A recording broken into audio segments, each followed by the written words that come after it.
video, we will be looking at today's LeetCode challenge problem, uh, largest three same digit number in a string.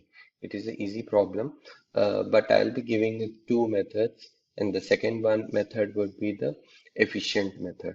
So let us look at the problem. What does it say? So we are given a string num, and we have to find whether it is a good string or not. So the characteristics are for the good string is it's a substring of length 3 and it has got only one unique digit, and we have to return the maximum good integer as a string or else as a empty string if no such string exists. What do they mean by that is, say here we have a string.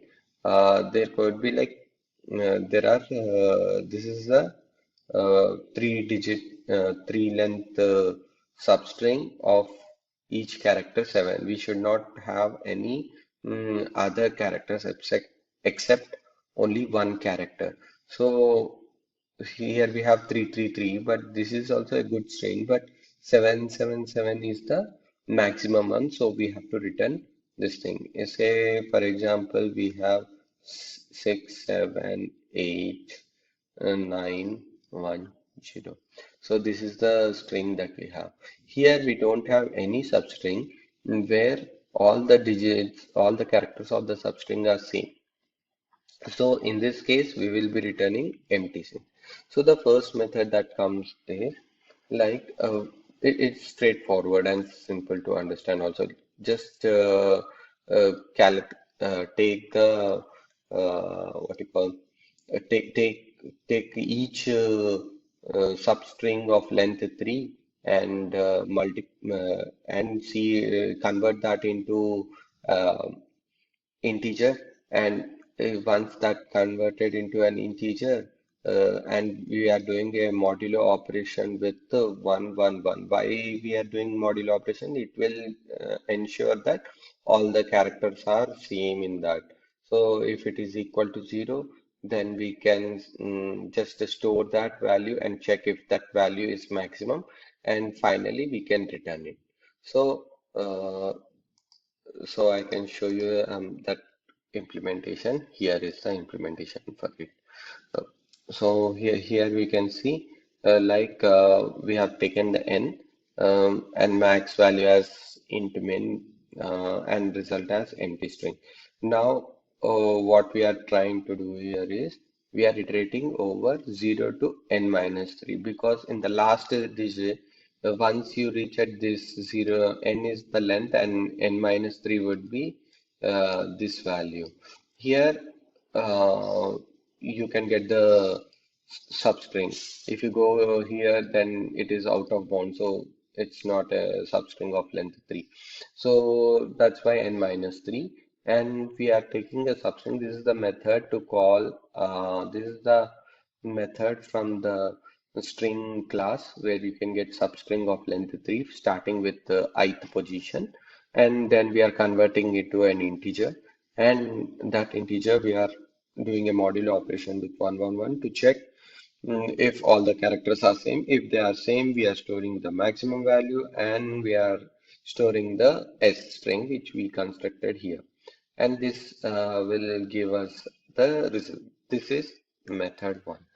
But there is a thing that we have to see why this method can be a little bit inefficient method when compared to the next method. So, for example, if we are taking this string or else any string, like say, let's say this string, already these three are not a all of the string characters are not equal.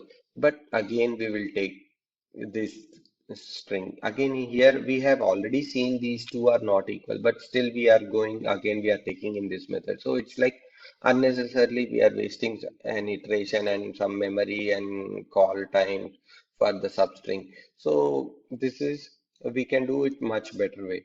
The better way is, say we will take a character previous character, and we will keep it as empty, and this will be the current character. And if previous character and current character matches, then we will increment count. Okay, count plus plus we will do. And here it is not matching, we will say reset the count to 1, and we will move to the next character, and we will take the previous character as 6. Okay, like that we will move here. Since previous character and current character are not equal, so again we will move here. Now this will become the previous character, which is 7 now. Okay, and 7 are equal. Now 7 and 7 here are equal, so we will increment the count. Now the count value becomes 2. Again, now we will move to the next character, and this will be our previous character. So we will make it 7. Again, we will check if the previous character and the current character are same, then we can say like we can increment the count. Now, since we want only 3, now the count is 3. Now, whenever the count is 3, it represents that we got a 3 characters of same integer, and this is where the beauty of this method lies, where we are we are just comparing character by character. Instead of on the previous method, we are taking whole substring and then we are saying it. So once you get a 3 characters are same, then you can store that maximum value, and later you can create a substring of length 3 with all this and return it. So let us see the implementation of it. So let's go to the implementation of whatever I have said. So here you can see we have created an empty character and the max character that we have taken, and we are iterating every character. We have taken the previous character here.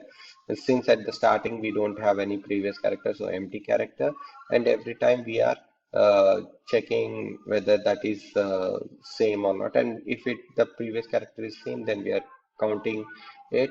We are incrementing the counter, else we are maintaining the counter to 1. Uh, um, then once if the counter is equal to 3, then we will see if it is a maximum count character, and we will every time we will update here also the previous character. The current character become previous character at the end of the loop. So finally, we will see if we got any character, max character, or else it is the same value. If we got some character, then we will return this. This string 3 comma max character will tell like will initialize a string of length 3 of this max character, which becomes like if the string and we say like 3 comma 7, then all length of 3 and all the characters of 7 will be initialized, and that we will be returning, and that is our answer, required answer. So that's it about this problem. Thank you.